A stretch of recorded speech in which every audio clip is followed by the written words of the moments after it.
जोहार साथियों, सांस्कृतिक बदलावों के ऐसे वीडियोस के लिए चैनल को सब्सक्राइब करें, लाइक, शेयर और कमेंट करें। आदरणीय भारत सिंह सर से अनुरोध है कि कृपया सर आप आएं। और आपने चूंकि जो संस्कार की दो दो पुस्तकें हैं, वो भी आपने ही लिखा है। आदरणीय सुरेश चंद्रा सर जी के सानिध्य में राइटिंग का काम आपने किया है, और वो संस्कार की दोनों पुस्तकें प्राय हमारे सभी साथियों के पास तक पहुंच भी चुकी हैं। तो मैं आदरणीय भारत सिंह सर से अनुरोध करता हूं कि कृपया सर आप आएं और अपने उद्बोधन के माध्यम से मिशन के उद्देश्यों को बताते हुए हम सभी को मार्गदर्शित करें। आदरणीय भारत सिंह सर। जी नमस्कार सभी साथियों को। जी और मैं भारत सिंह पटेल बदायूं उत्तर प्रदेश से हूँ।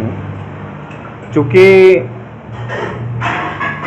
हम सब ने मिलकर के इस मिशन की शुरुआत किए थे कि हम लोग समाज को एक नई दिशा दे पाएँ। चूँकि समाज की स्थिति इतनी दयनीय हो गई थी कि जिसको हम लोग सभी लोग प्रत्यक्ष रूप से देख रहे हैं। चूँकि पहले भी जो है समाज में ऐसा एक वर्ग विशेष ने अपना आधिपत्य जमाया हुआ था जिसको हम किसी भी प्रकार से हटा नहीं पा रहे थे। इतनी पाखंड और कुरीतियों का समावेश हो गया था कि समाज का हर व्यक्ति जो है उससे ग्रसित था। तो हालांकि मेरी और जनार्दन सर की बात हुआ, और बात होने के बाद हम दोनों ने भी ये विचार किया था शुरुआती तौर पर कि आखिर हम लोग ऐसा क्या मतलब मंथन करें, क्या किस विषय पर जाएं कि जो है मतलब जड़ कहाँ पर है सारी चीज़ों की। तो सर ने भी अपने कई बुद्धिजीवी साथियों से डिस्कशन किया, मैंने भी किया। तो हम लोग मूल जड़ पर पहुँचे कि हम लोग जिस चीज़ को अपने परिवार को मोड़ने का प्रयास करते हैं या पाखंड या कुरीति को हटाने का प्रयास करते हैं, तो वहाँ पर कुछ पल के लिए आने वाला सदस्य दो शब्द बोलता है, अरे आप उनकी बात मानोगे तो आपका घर बर्बाद हो जाएगा। क्योंकि महिला घर की गृहिणी होती है, वो घर की लक्ष्मी जिसे हम लोग बोलते हैं, तो वो सोचती है कि कहीं मेरा घर बर्बाद ना हो जाए, इसलिए वो अपने पति की बात को भी नकार देती है। तो हम लोगों ने इसी विषय पर चोट करते हुए ये निर्णय लिया कि हम क्यों ना हम अपने उसी आने वाले घर में 15 मिनट के लिए जो व्यक्ति आता है उसी को बदल दें। तो जब वहाँ पर हमारे समाज का व्यक्ति बैठा होगा तो वो चीज़ सामने नहीं आएगी।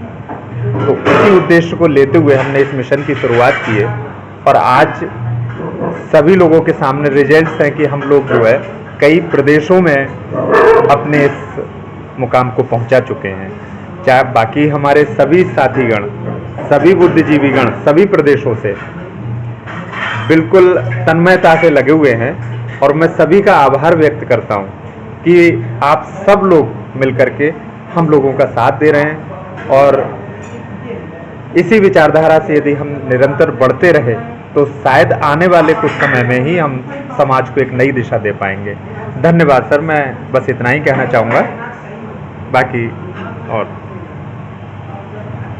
बहुत बहुत शुक्रिया सर आपके विचारों के लिए। निश्चित रूप से आपने और आदरणीय आचार्य सुरेश चंद्र सर ने जिस तरह से जो संस्कार की दो पुस्तकों का लेखन किया है, और उसके माध्यम हाँ सर बीच में बोलना चाहूँगा, मैं माफ़ी चाहूँगा, थोड़ा पुस्तकों के बारे में नहीं बोल पाया क्योंकि हम लोगों ने मैंने चूँकि आचार्य सुरेश चंद्रा सर के मार्गदर्शन में पुस्तक का लेखन किया था, तो समाज की जो कुरीतियाँ थीं, पाखंड थे, जो लोग पहले से चलते चलन में आ रहे थे, जिन्हें एक रीति का रिवाज दिया गया था, तो उस पर मनन चिंतन करते हुए 16 संस्कारों को हटा करके हमने उसमें 3 संस्कार और 3 अनुष्ठानों का प्रावधान किया।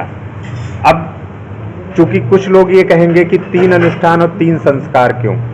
देखिए, हमारे जीवन में जो मुख्य संस्कार होते हैं वो 3 होते हैं।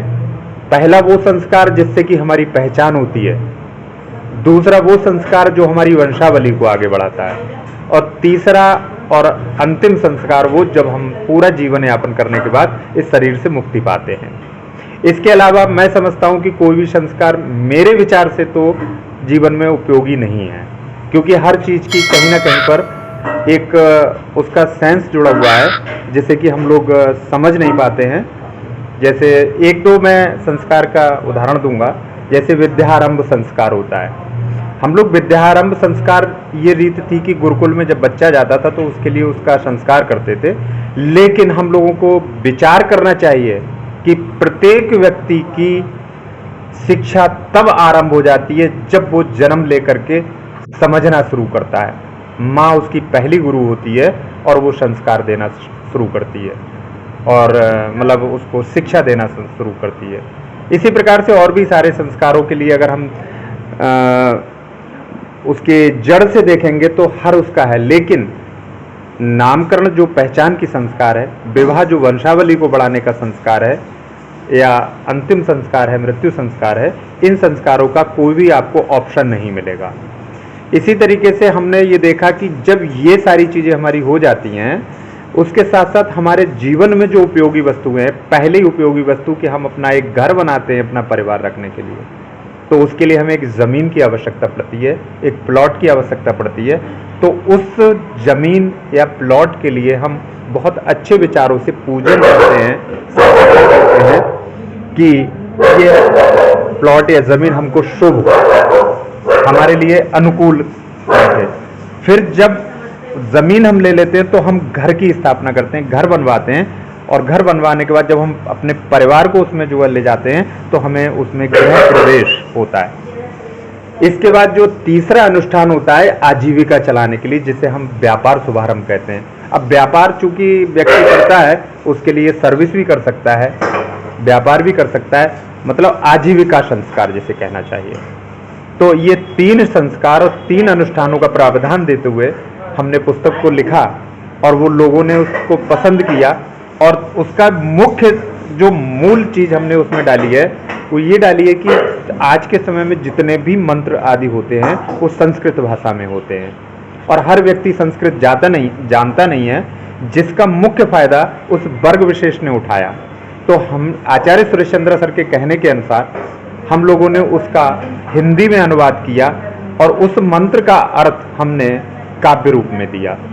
चूँकि हमारे विचार वही हैं, बस भाषा का जो है बदलाव है। तो इस प्रकार से हमने किसी व्यक्ति को संस्कृत नहीं आती है तो हम उसको काव्य रूप में पढ़ करके अपने संस्कार को पूरा कर सकते हैं। तो जब हम भाषा बदलेंगे, विचार बदलेंगे, तो हम आगे बढ़ेंगे और कुरीति और पाखंड को दूर कर पाएंगे समाज से। धन्यवाद कृष्ण के सर। अब बाकी आगे समय भी हो चुका है चूंकि जी जी जी जी सर, बहुत बहुत शुक्रिया सर, बहुत बहुत शुक्रिया सर। निश्चित रूप से जिस तरह से आपने ये संस्कार की दोनों पुस्तकें लिखी हुई हैं वो बहुत ही बेहतरीन है और हमारे समाज के लिए बहुत ही उपयोगी है, और बहुत सारे साथी उससे लाभान्वित हो भी रहे हैं। और उसमें आपने जो बहुत सारे अनावश्यक संस्कार हैं उनको आपने कट किया है, और जो अनुष्ठान है उनमें भी आपने उनमें कुछ रिस्ट्रिक्शंस लगाने की कोशिश किया है। साथ में सबसे बड़ी बात है जो आपने उसमें पाखंड और अवैज्ञानिकता को दूर करने का हद तक प्रयास किया है। तो निश्चित रूप से हमारा मिशन का उद्देश्य भी यही है कि किस तरह से हम एक मतलब पाखंड मुक्त और अंधविश्वास से मुक्त हम समाज का निर्माण कर सकें। तो वो कहीं ना कहीं पुस्तक काफ़ी प्रभावी है, और आने वाले समय में निश्चित रूप से हम लोग और बेहतरी की ओर बढ़ेंगे, और उससे भी बेहतर साहित्य का निर्माण सृजन हम यहाँ से ज़रूर कर पाएंगे। बहुत बहुत शुक्रिया सर आपके विचारों और मार्गदर्शन के लिए, बहुत बहुत आभार।